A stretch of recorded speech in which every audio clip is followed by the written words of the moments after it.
Ready? Welcome to the Dr. Mudgil podcast. I could be more excited to have Todd, the Donutologist Jones, in the house tonight. Just for frame of reference, it's about 10:30 at night on a Wednesday night. Todd just rolled in here from work from Brooklyn, deep in downtown Brooklyn, I think is where your store is. Mm-hmm. And, so Todd, just to give you a little bit of background, Todd is the founder, owner, CEO of Cousins Dozen Donuts. And also you have a catering business called Sweet Dreams Mini Donuts. That's correct. Where you make mini donuts for grown-ups, with Ciroc and Hennessy-infused donuts. Right. I'm sure millions of other things. And, we were just talking about this before we went on air. The power of social media just amazes me, man. So, someone tagged you on one of my podcast posts, and then that was maybe 5 or 6 days ago. Mm-hmm. And here you are sitting in the chair across from me, man. Well, let's give a shout out to Shanika Wilson, who actually tagged me on a post, which has me here today. Unbelievable. Social media is very powerful. If you're not on social media, you don't have a business. Nobody knows you. It's actually, it's amazing how true that statement is, especially now. So Todd, I know you've been hustling for a long, long time. You've been in the donut business for 4 decades. Yes. At least, I would say.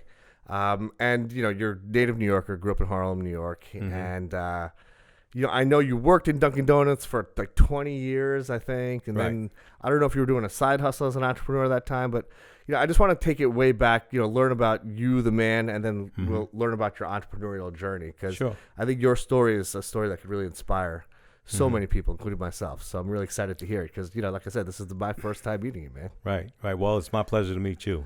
Thank you for having me. Thanks, man. So it started for me as a young kid. I say about 10, 11 years old. I always did things to make money. It's probably in my DNA. My father owned a cleaners called GG&L, and I used to go to work with him, and I loved, how he did what he did, being an entrepreneur. Like he had his own time, and he was his own boss. That was important to me.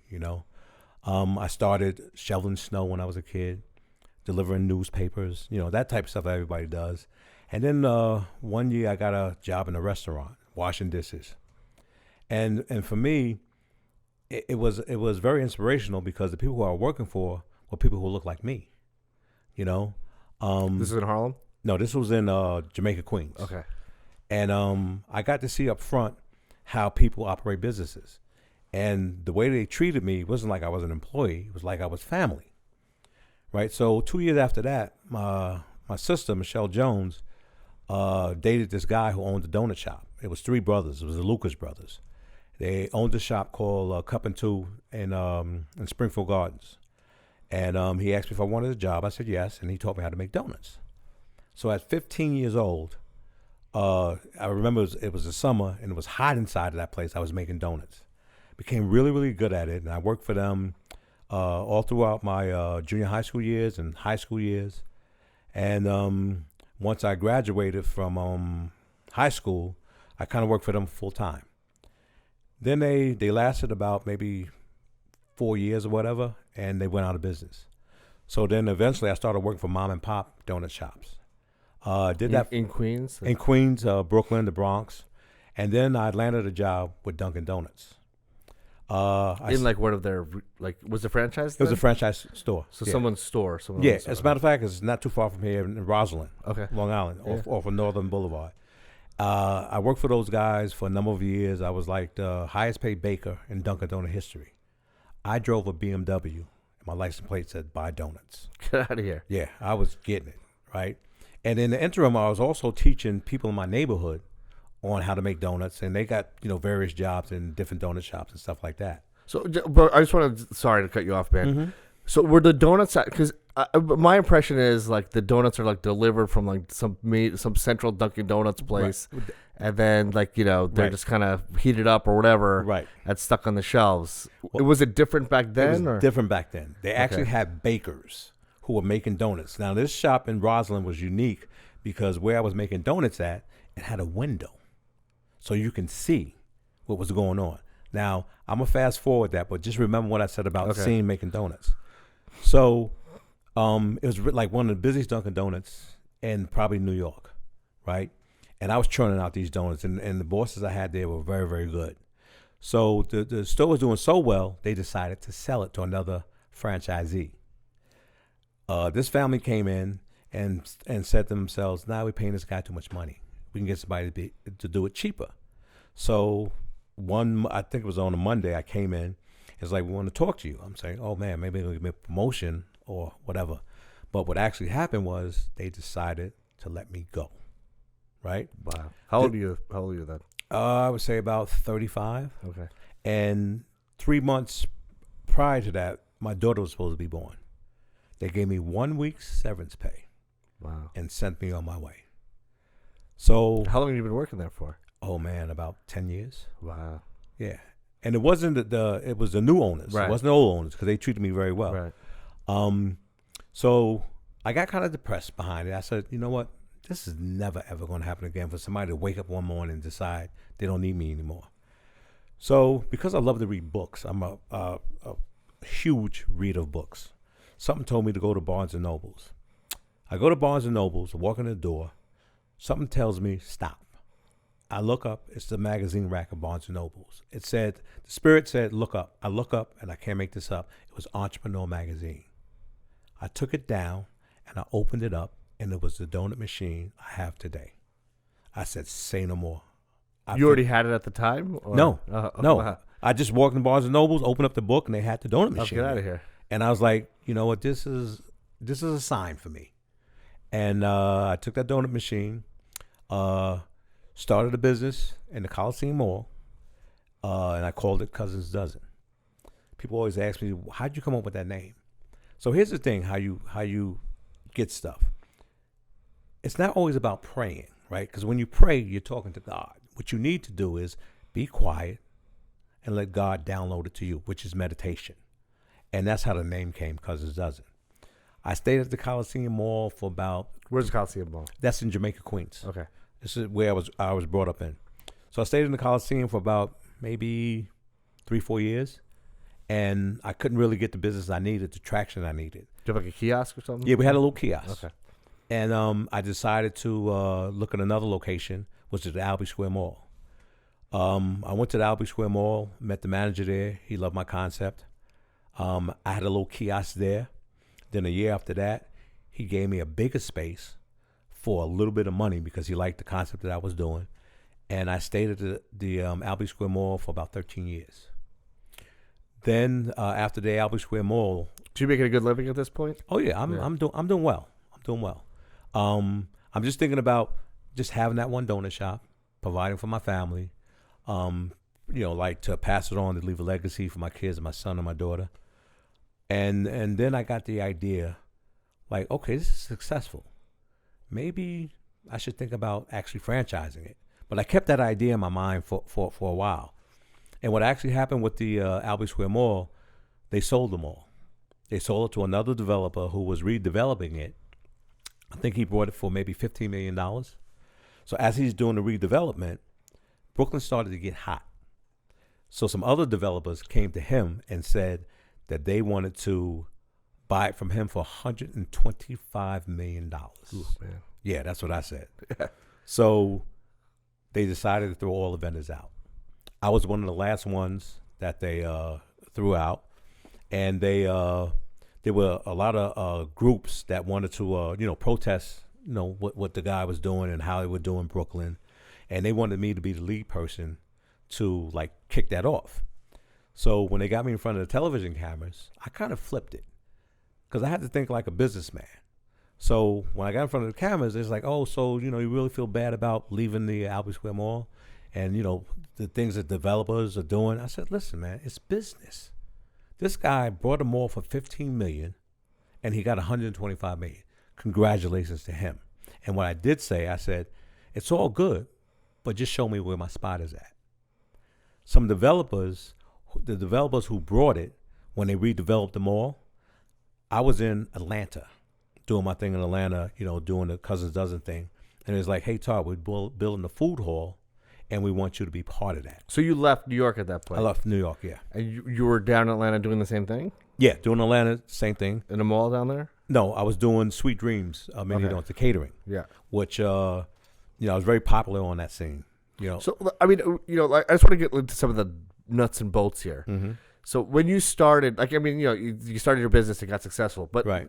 it's not like, but that's like really skipping a lot of the hard times, right? Like, Yeah. like that's what I want to hear, man. I want to Okay. hear like when you started that first kiosk, like what it was like, Right. how many hours you were putting in, what it took Right. for it to get busy, and then I want to hear when they kicked you out of the mall. Right. When you went down to Atlanta, you had to start this catering business. It's not like Right. there's customers lining up. No. No one even knows who you are down there. Absolutely. It's like absolutely. So there's like major points of adversity. Like that. That's the meat of who you are, man. Right. Like, that's what I want to hear. Right. So just before, we'll get into all the details, but go back to when you started that first kiosk, man. I want to hear like what. Okay. You bought this donut machine and what happens. So I brought the donut machine. I didn't really have cash. I used credit to do that. You broke. Yeah, of course. The guy just fired me. Yeah. And I actually had to, get the money up to do that. Now I was married at the time.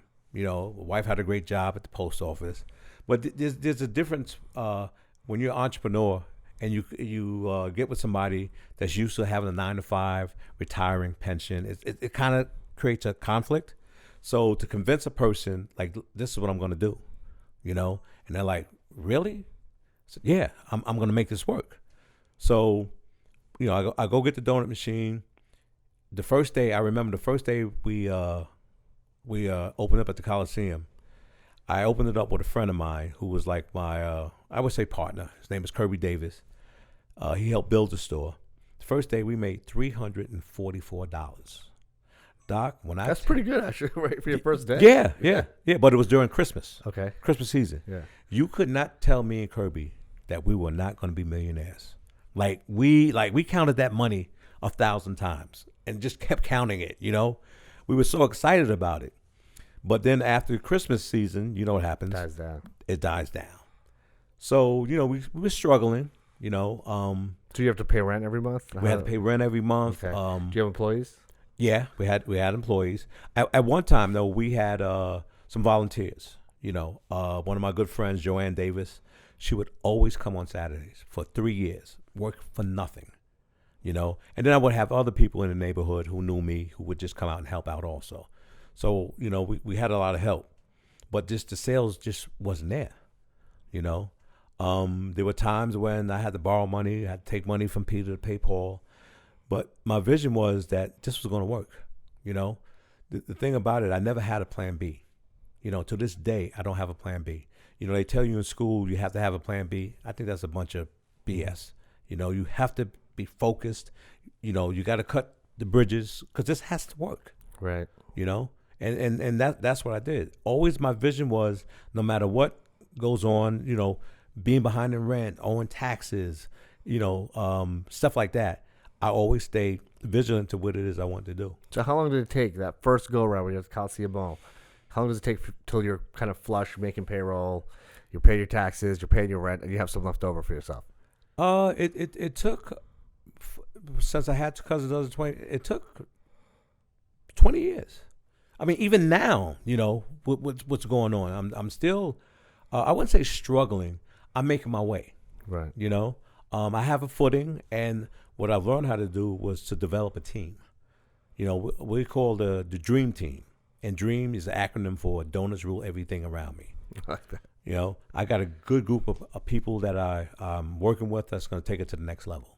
And that's one of the things I didn't have when I was doing Cousin Dozen by myself. Didn't have a team. I wanted to do everything myself. So when did you put that team together? I would say within the last year. Okay. And it was people that came to me that wanted to be part of this. We're going to put, everything in it and stuff like that. And, we're going to make this thing work. Cousins Dozen is the fastest growing franchise in franchise history. And anybody who works with me or decides they want to partner with me, I say that to them and ask them how do they feel. And if they don't have the positive feel about it, then I can't work with them. Nothing is impossible. The word impossible means I'm possible. Everything that I've done up until now has been because of the fact that God has given me vision and provision. And, one of my models is do not stop. I'm just going to keep going, keep crashing through those walls until I get, the vision of what I know Cousins Dozen can be. But what are the downtimes? Like, what were the downtimes? Well, the downtimes are when we didn't actually know where we fit in the industry. There were some times where I was thinking, like who are we? And then I decided like we should stick with mini donuts. That's our niche. We came up with the slogan, "Mini is the new skinny." Those times where you see other companies doing other things, and you tend to think that that's the right thing to do. It's like who? What are the other companies? I'll name them, like a Dunkin' Donuts, like a Krispy Kreme. Even like the mom and pops. Tim Hortons. You tend to look at them, and you're like, no, you got to differentiate yourself from that. But when you see them making money, you say, should that be what I'm doing? But like, who are you? Cousins Dozen is always going to be known as the White Castle of the donut industry. We're not doing big donuts. Every time you get a donut from us, you're going to buy it from us. It's going to be fresh and hot. So that was some of the things that I struggled with. Like the original Krispy Kreme in Atlanta. Right, yeah. right.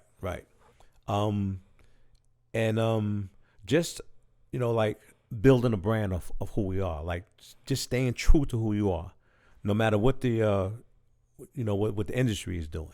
So when you were having these like sort of conflicts of like the identity of your business, was it like was it because like financially things were like not going well, like and you were seeing these other folks like making all this money, like Dunkin' Donuts is like taking over, like right. It's one of like every corner basically. It's like, kind of like a Starbucks, right. where they're all over the place. What was going on with us? We were trying to think of other ways to make money. We started selling hot dogs. We started selling smoothies. We're getting away from who we were. Gotcha. And I remember reading about a business like having an identity, So I look at it like there's 3 positions that products can hold in people's mind. Like it's Dunkin' Donuts, Krispy Kreme, and probably Tim Hortons. So I was like, so where can I fit in that? So I thought about it. I was like, mini. Anytime somebody thinks about a mini donut, it's Cousins Dozen. Just stay true to your brand. And that's what we've been able to do for the last 7-8 years. So you took it back to that? Yeah. That's all you guys sell? Yeah, we sell popcorn, cotton cake, whatever we're like a bodega. Yeah. It's almost like what a Dunkin' Donuts is doing. Like, they don't even want to be named donuts no more. Right. Breakfast sandwiches. Yeah, you lose your identity. Right. Who are you? You're trying to compete with Starbucks, and you can't because Starbucks is a lifestyle. Right. So we looking at, how other people are doing the business. We want to make sure that we stay focused on who we are, So that's been it's not a struggle anymore because I know who I am now. Right. It sounds like you figured it out. Yeah, figured it out. So let's get back down to like Atlanta, and then coming back. So the mall sold for like $125 million. Yes. I guess you're kind of in limbo at that point. Right. What am I going to do? Right. So you decided to go to Atlanta at that point? Yes. Decided to go to Atlanta, cold turkey. Just drove down there and packed up your car. I got it. Eric drove me to the airport. Right. My nephew found me a place. Didn't have any furniture. We started from scratch. The first 3 nights in Atlanta, I was sleeping on the floor. Right. Got some furniture. Got in contact with some people that I knew in Atlanta that was doing event planning. And they started hiring me to do weddings, bar mitzvahs. As a matter of fact, here in New York, I got voted People's Choice on the bar mitzvah circuit. Wow. So I kind of had a reputation, because the bar mitzvah circuit in Atlanta and New York is kind of, whatever they're doing. So I got a leg up on that. Started doing pop-ups and stuff like that, and made a name for myself out there, Eric was killing it here. So how long were you down there for? 3 years. Okay. And did you still have a partnership stake in New York? Yeah. Oh, yeah. I mean, New York was, that was mine too. Right. So did you come back and forth? Oh, yeah. I had an apartment. I started coming back and forth, and then I decided not to let the thing in Atlanta go. Okay. Because New York was popping for us. Okay.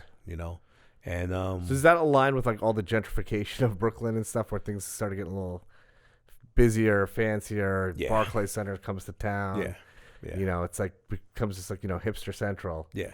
Did your business kind of boom when all that stuff was going on? It took off. Yeah. It took off. Everybody likes donuts. donuts. Year? Well, like what year is this around when things start taking off? I would say about when I came back to New York. I forget what year it was. Maybe 5 years ago. Okay.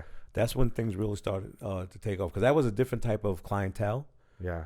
And like I said, everybody likes donuts. I just knew that I had to kind of like that group of people, they liked the fancy stuff. That's why I came up with the donuts for grown-ups, which took off like crazy. And they liked the fact that the donuts were mini, The only thing that I didn't get into, which I might still get into, is vegan donuts because, there's a big vegan population down there. Gluten-free and some gluten-free. Gluten-free, yeah. And I'm telling people, I'm like, gluten-free, that means I got to bake it. So if I got to put it in the oven, it's not a donut. It's a muffin with a hole in it. Yeah. So donuts are fried? Is that? All donuts are fried. Okay. But this is the Donutologist definition. Right. If it's not fried, it's just a muffin with a hole in it. Okay. They have to be fried. The definition of a donut, it's fried. You know. So we started in the City Point Mall. We started getting Is that where you're now? That's where we're at now. That's how Viceland found us. We did a video inside of the mall with us drizzling Coquito donuts. It went viral, 2.2 million views in 2 days.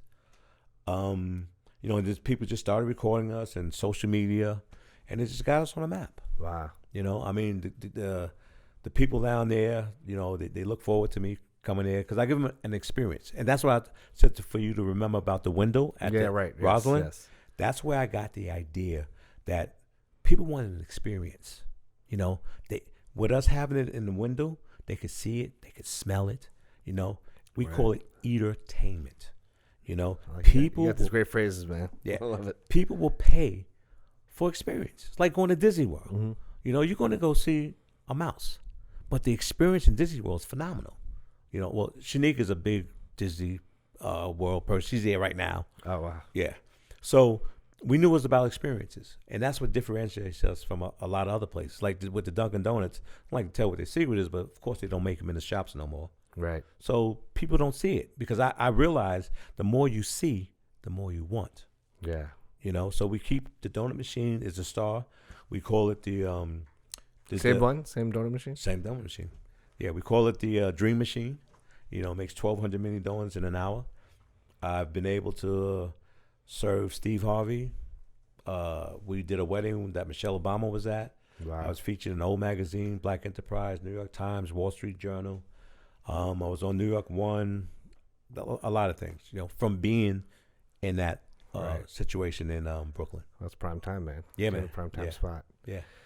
Do you ever read Michael Gerber's The E-Myth Revisited? Of course. That was one of my favorite books, man. Yeah. It's interesting because I actually had, there's a place out here called the Cheesecake Spot, and I had the owner of the Cheesecake Spot. You ever heard of them?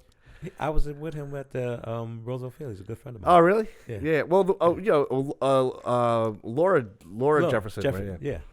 So she was a guest on my podcast, maybe my fifth or sixth podcast, and we were talking about this a little bit, and it's like either you're working in your business or working on your business. Mm-hmm.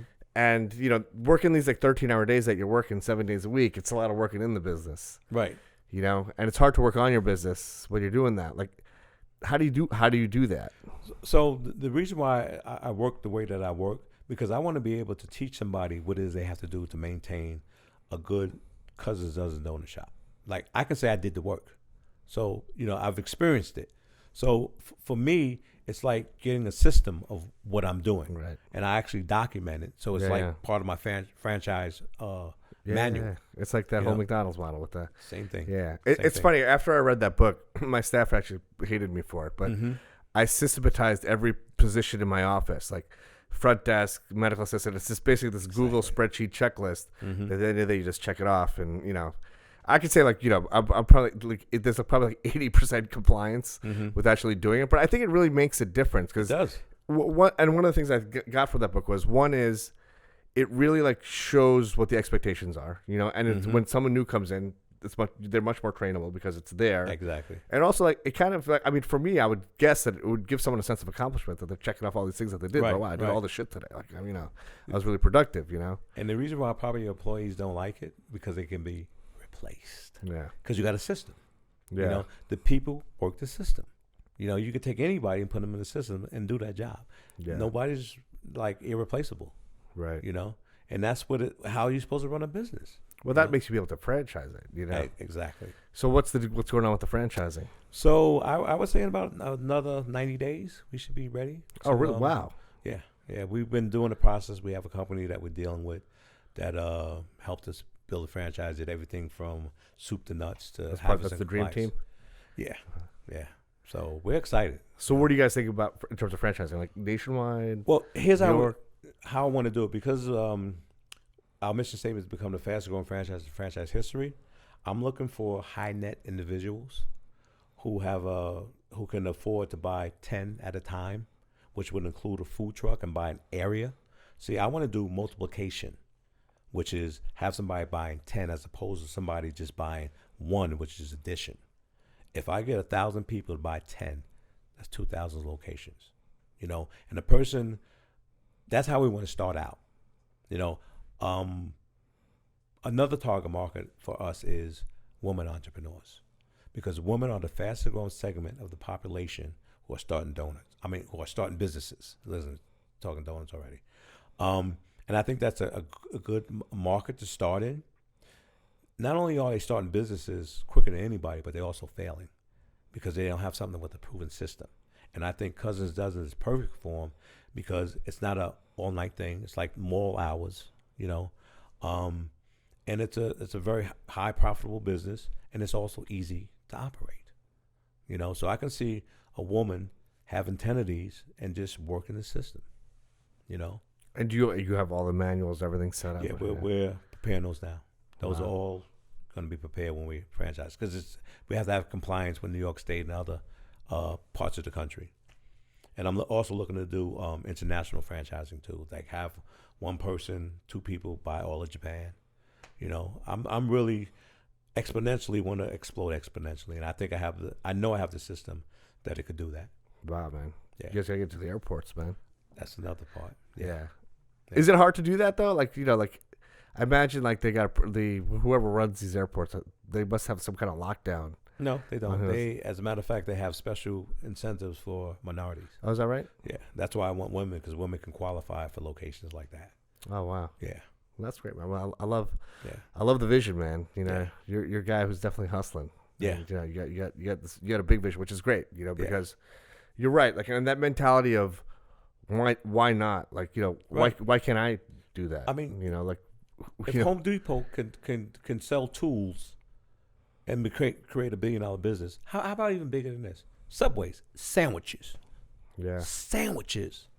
36,000 locations. Wow. Yeah, man. Why can't I do that with donuts? Yeah. The question is, is always why? Yes, I can. So, talk to me a little bit about you must in your career have heard a lot of no way. I mean, you're crazy. Mm-hmm. There's no way that's going to work. I mean, donuts. Come on, man. There's already Dunkin' Donuts. Like they already got the lockdown on the donuts. Mm-hmm. Krispy Kreme. Mm-hmm. It just doesn't make sense, man. There's no way that this is going to work. That's the first time I ever heard that. Nobody has ever told me no. I love that. No one's ever said that to you? No, absolutely not.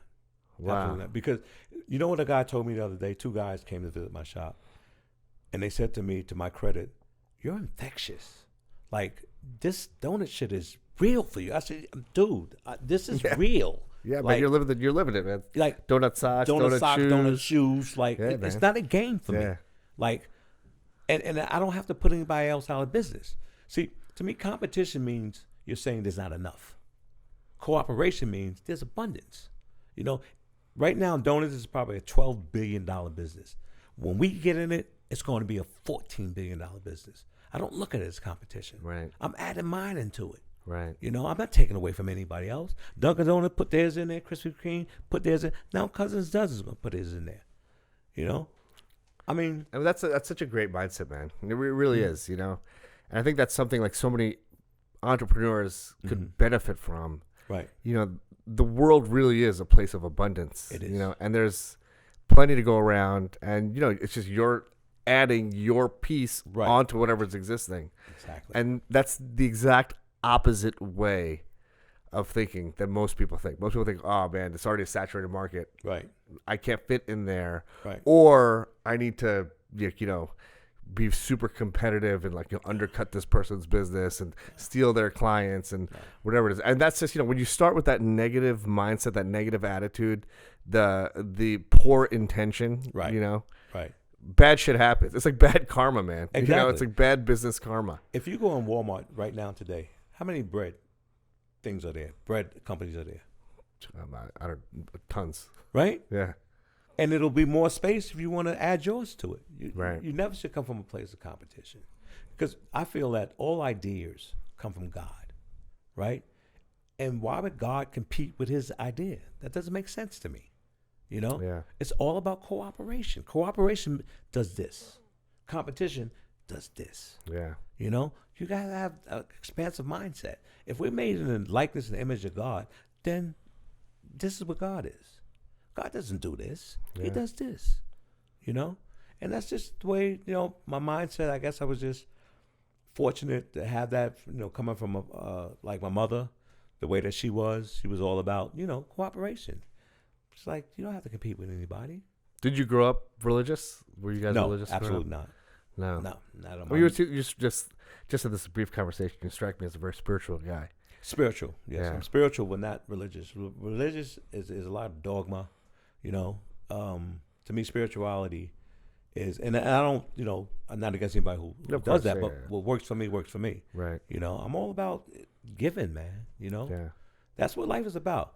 If you look at the word forgiving, life is forgiving. But you know what we do? We think it's about getting, and we forget. Like, I love the way you break these words up, man. I also love when you're messaging me and somehow donut works its way into like all the messages. It's really amazing, man. Yeah. So you're an avid reader. Yes. And I was an avid reader. Then I got so busy with like life and kids and work that I stopped. But I'm back in it, man. I've been reading like crazy for the last few years. So tell me, like, some of the books that you love that have guided you in your entrepreneurial aspect of your life and also the spiritual side of your life and just other stuff that you like to read. One of the books that you named was Michael Gerber, which was a great book. And another thing that really set me on fire is Think and Grow Rich. That book like changed my life. That's an expansive. Yeah. That book expands your mindset. Wayne Dyer is one of them. I'm a big Abraham Hicks fan. I like reading. As a matter of fact, I like reading Essence magazine. That's a black woman's magazine. They have some women. The way they think is different than the way we think. Yeah, man. I've been a 20-year Essence subscriber. That magazine. Black Enterprise is one of my books. Magazines I like to read. Who else? Wayne Dyer. Neville Goddard is one of my newest ones that I like, and I listen to a lot of audio. So while I'm driving or on a train, I get in that way. I've actually never listened to an audiobook. Oh my God, it's so easy to listen to and to absorb. When somebody's like we're having a conversation, that's what it's like. Those are the books I like to read. I like to read biographies about one of my favorite mentors in my head is Reginald Lewis. He was the first black billionaire. As a matter of fact, his company, Beatrice Foods, used to own Krispy Kreme. Was that right? Yeah, the owner sold it to him. And is he from Atlanta? No, Reginald Lewis is from, I think, Maryland. Okay. Yeah, Krispy Kreme was like based in Atlanta, right? No, it's the Carolinas. I think North Carolina. Okay. South Carolina. Yeah, that's where they're based at. Gotcha. But through his company, Beatrice Foods, he used to own Krispy Kreme. Another mentor in my head is Robert Johnson, BET. I like to read books about, people who are wealthy, who made it. Because in those books are clues. Success leaves clues. You're the second person in that chair who said that, man. I love that. I love that phrase. You know, you don't have to reinvent the wheel. No, you don't. There's someone who can guide you. You don't. And one of the most important things that I've learned, that thoughts are real. Like what you think, that's energy. And to me, the word think means thought and write it down, ink. When you put something down on paper, it's 90% done. And how I do it, how I like live my life, whatever vision I have, I live for it at the end like it's already done. Like that's why I don't hear no's, because as far as if I'm talking to you, you feel it's done. Yeah. You know, I'm already there already. Right. You know, it's like I've already celebrated. I already gave gratitude to God. Thank you, God, for that being done. Because once you think it, it's already done. Yeah. You know, this life is not hard. You know, people, the hard work. Nah, dude, just understand the laws and don't violate them. You'll become successful. You know, the Spirit wants you to be successful. Everybody to be successful. Just follow simple principles. Respect people. Be kind to people. Be in contribution. Be compassionate. You know, those are the things that you do to become successful in life. You know, people say, well, why do you want a $1 billion company? So I can give away money. What better feeling is that to give away money? Yeah. And I've noticed, like with people who have money, like Oprah and Bill Gates, the more you give away, the universe says, no, you're not going to give more away to me. They keep giving them more. That's how it works. You know, money's energy. That's why they call it currency. You know, it's supposed to flow effortlessly, abundantly. It's out there. You just got to, abundance is something that you tap into. That's it. Once you have it, man, listen, you know, I want to be the evidence of what's possible. You know, I want to be a conduit for money to give it away. I want to be, I am a philanthropist. You know, that's my whole mission, man. I want to make people happy, man. Donuts make people happy. One donut at a time, man. Yeah, man. I love your energy, man. You know, one of the things I ask people who are sitting in your chair is, and I think you've said it in many different ways, but maybe we can just kind of, you know, close with what do you define for you? What does the word success mean? Success means to me doing whatever you want to do when you want to do it. Freedom. Yes, freedom. Yeah. Yeah, that's the best way I can describe it. Like if you ain't doing whatever you want to do when you want to do it, dude, you're not free. You're not successful, you know? Yeah. And I feel I'm successful right now because I can do what I want to do when I want to do it. Yeah. You know? Well, it's like you said, your dad, like when he went to work, he owned his spot. Yeah. He was free. I love that. Definitely love that. Well, you're doing it, man. Thank you, man. I appreciate it, man. Hey, man, this was, I really appreciate you taking this time, man. I know you got to get to work early in the morning tomorrow. Yeah, I do. As do I. Right. Pull another 13-hour day, you know. Yes. So that's what we do, man. And I really appreciate you taking this time to come out here and sharing a little bit of your story. And I look forward to seeing cousins, dozens all over the world, man. Thank you, man. I appreciate you actually having me, man. Really appreciate that. It's been a pleasure. Thank you. All right.